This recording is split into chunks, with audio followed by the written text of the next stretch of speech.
In America, everyone counts, and the 2020 census is how that great promise is kept. Respond today online, by phone, or by mail, and help inform hundreds of billions in funding for education, health programs, and more. Shape your future. Start at 2020census.gov. Good evening, everyone. It's a hard time, and everyone's feeling it in different ways. And I know a lot of folks are reluctant to tune into a political convention right now or to politics in general. Believe me, I get that. But I am here tonight because I love this country with all my heart. And it pains me to see so many people hurting. I've met so many of you. I've heard your stories. And through you, I have seen this country's promise. And thanks to so many who came before me, thanks to their toil and sweat and blood, I've been able to live that promise myself. That's the story of America. All those folks who sacrificed and overcame so much in their own times because they wanted something more, something better for their kids. There's a lot of beauty in that story. There's a lot of pain in it too. A lot of struggle and injustice and work left to do. And who we choose as our president in this election will determine whether or not we honor that struggle and chip away at that injustice and keep alive the very possibility of finishing that work. I am one of a handful of people living today who have seen firsthand the immense weight and awesome power of the presidency. And let me once again tell you this: the job is hard. It requires clear-headed judgment, a mastery of complex and competing issues, a devotion to facts and history, a moral compass, and an ability to listen, and an abiding belief that each of the 330 million lives in this country has meaning and worth. A president's words have the power to move markets. They can start wars or broker peace. They can summon our better angels or awaken our worst instincts. You simply cannot fake your way through this job. As I've said before, being president doesn't change who you are. It reveals who you are. Well, a presidential election can reveal who we are too. And 4 years ago, too many people chose to believe that their votes didn't matter. Maybe they were fed up. Maybe they thought the outcome wouldn't be close. Maybe the barriers felt too steep, whatever the reason. In the end, those choices sent someone to the Oval Office who lost the national popular vote by nearly 3 million votes. In one of the states that determined the outcome, the winning margin averaged out to just 2 votes per precinct. 2 votes. And we've all been living with the consequences. When my husband left office with Joe Biden at his side, we had a record-breaking stretch of job creation. We'd secured the right to health care for 20 million people. We were respected around the world, rallying our allies to confront climate change. And our leaders had worked hand in hand with scientists to help prevent an Ebola outbreak from becoming a global pandemic. 4 years later, the state of this nation is very different. More than 150,000 people have died, and our economy is in shambles because of a virus that this president downplayed for too long. It has left millions of people jobless. Too many have lost their health care. Too many are struggling to take care of basic necessities like food and rent. Too many communities have been left in the lurch to grapple with whether and how to open our schools safely.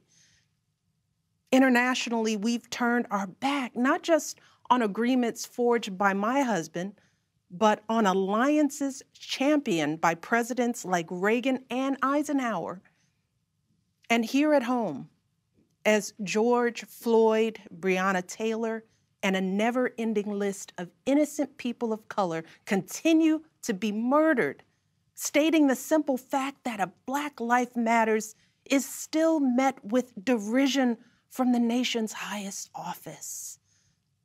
Because whenever we look to this White House for some leadership or consolation or any semblance of steadiness, what we get instead is chaos, division, and a total and utter lack of empathy. Empathy. That's something I've been thinking a lot about lately. The ability to walk in someone else's shoes. The recognition that someone else's experience has value too. Most of us practice this without a second thought. If we see someone suffering or struggling, we don't stand in judgment, we reach out. Because there, but for the grace of God, go I. It is not a hard concept to grasp. It's what we teach our children. And like so many of you, Barack and I have tried our best to instill in our girls a strong moral foundation to carry forward the values that our parents and grandparents poured into us. But right now, kids in this country are seeing what happens when we stop requiring empathy of one another. They're looking around wondering if we've been lying to them this whole time about who we are and what we truly value. They see people shouting in grocery stores, unwilling to wear a mask to keep us all safe. They see people calling the police on folks minding their own business just because of the color of their skin. They see an entitlement that says only certain people belong here, that greed is good and winning is everything, because as long as you come out on top, it doesn't matter what happens to everyone else.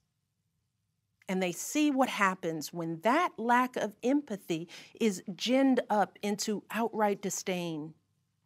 They see our leaders labeling fellow citizens enemies of the state while emboldening torch-bearing white supremacists. They watch in horror as children are torn from their families and thrown into cages, and pepper spray and rubber bullets are used on peaceful protesters for a photo op. Sadly, this is the America that is on display for the next generation. A nation that's underperforming not simply on matters of policy, but on matters of character. And that's not just disappointing, it's downright infuriating. Because I know the goodness and the grace that is out there in households and neighborhoods all across this nation. And I know that regardless of our race, age, religion, or politics, when we close out the noise and the fear and truly open our hearts, we know that what's going on in this country is just not right. This is not who we want to be. So what do we do now? What's our strategy? Over the past 4 years, a lot of people have asked me, when others are going so low, does going high still really work? My answer, going high is the only thing that works. Because when we go low, when we use those same tactics of degrading and dehumanizing others, we just become part of the ugly noise that's drowning out everything else. We degrade ourselves. We degrade the very causes for which we fight. But let's be clear. Going high does not mean putting on a smile and saying nice things when confronted by viciousness and cruelty. Going high means taking the harder path. It means scraping and clawing our way to that mountaintop. Going high means standing fierce against hatred, while remembering that we are one nation under God. And if we want to survive, we've got to find a way to live together and work together across our differences. And going high means unlocking the shackles of lies and mistrust with the only thing that can truly set us free, the cold, hard truth. So let me be as honest and clear as I possibly can. Donald Trump is the wrong president for our country. He has had more than enough time to prove that he can do the job, but he is clearly in over his head. He cannot meet this moment. He simply cannot be who we need him to be for us. It is what it is. Now, I understand that my message won't be heard by some people. We live in a nation that is deeply divided, and I am a Black woman speaking at the Democratic Convention. But enough of you know me by now. You know that I tell you exactly what I'm feeling. You know I hate politics. But you also know that I care about this nation. You know how much I care about all of our children. So if you take one thing from my words tonight, it is this.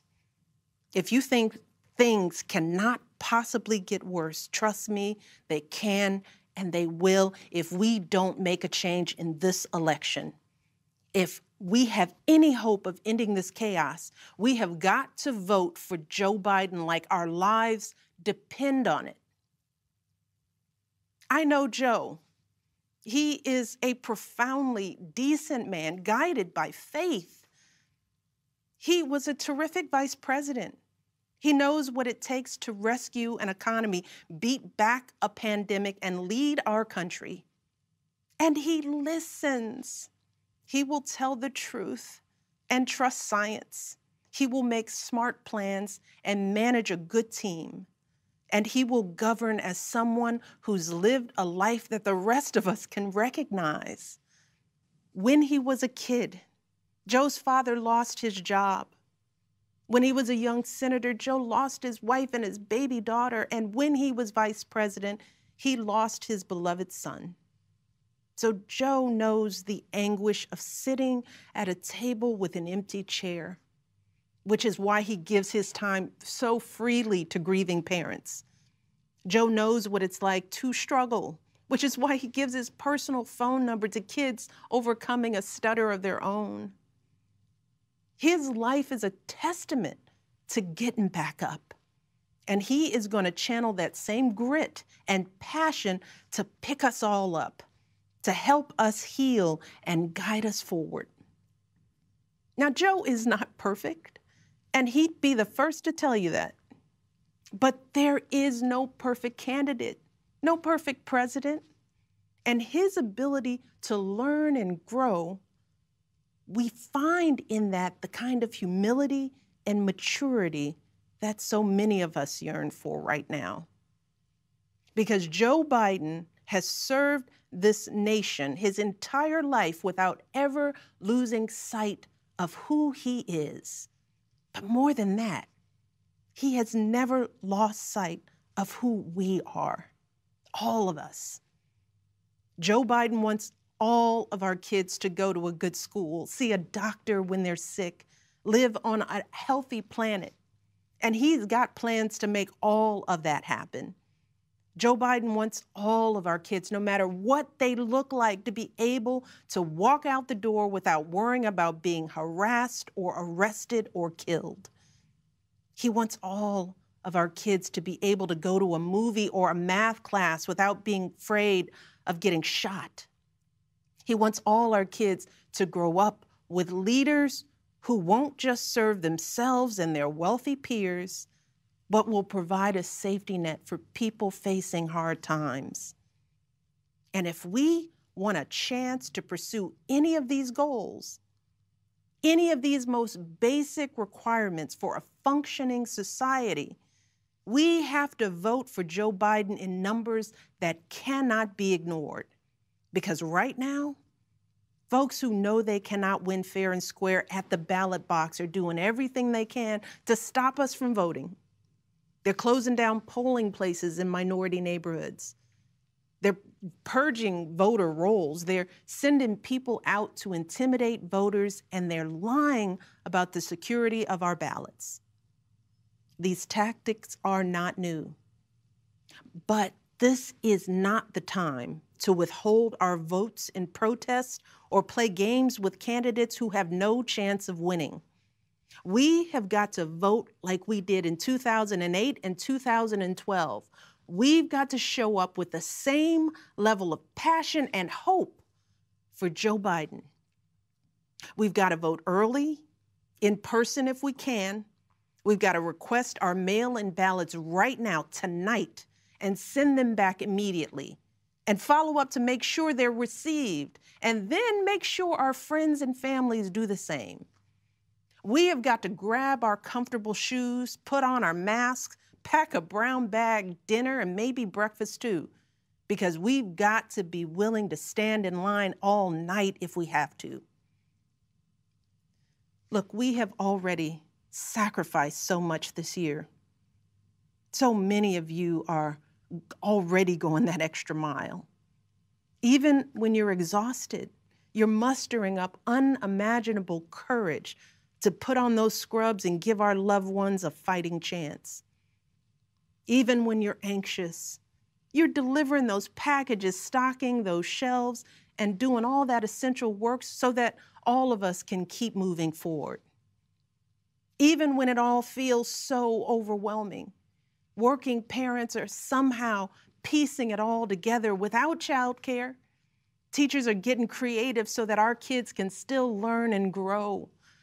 Our young people are desperately fighting to pursue their dreams. And when the horrors of systemic racism shook our country and our consciences, millions of Americans of every age, every background rose up to march for each other, crying out for justice and progress. This is who we still are.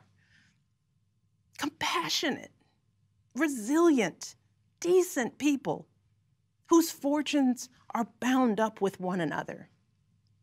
And it is well past time for our leaders to once again reflect our truth. So it is up to us to add our voices and our votes to the chorus of history, echoing heroes like John Lewis, who said, "When you see something that is not right, you must say something. You must do something." That is the truest form of empathy. Not just feeling, but doing. Not just for ourselves or our kids, but for everyone, for all our kids. And if we want to keep the possibility of progress alive in our time, if we want to be able to look our children in the eye after this election, we have got to reassert our place in American history. And we have got to do everything we can to elect my friend Joe Biden as the next president of the United States. Thank you all. God bless. All right, folks, back to our Roland Mark Unfiltered video in just one moment. As our community comes together to support the fight against racial injustice, I want to take a second to talk about one thing we can do to ensure our voices are heard. Not tomorrow, but now. Have your voices heard in terms of what kind of future we want by taking the 2020 census today at 2020census.gov? Now, folks, let me help you out. The census is a count of everyone living in the country. It happens once every 10 years. It is mandated by the U.S. Constitution. The thing that's important is that the census informs funding, billions of dollars, how they are spent in our communities every single year. I grew up in Clinton Park in Houston, Texas, and we wanted new parks and roads and a senior citizen center. Well, the census helps inform all of that and where funding goes. It also determines how many seats your state will get in the U.S. House of Representatives. Young black men and young children of color are historically undercounted which means a potential loss of funding of services that helps our community. Folks, we have the power to change that. We have the power to help determine where hundreds of billions in federal funding go each year for the next 10 years. Funding that can impact our community, our neighborhoods, and our families and friends. Folks, responses are 100% confidential and can't be shared with your landlord, law enforcement, or any government agency. So please, take the 2020 census today. Shape your future. Start at 2020census.gov.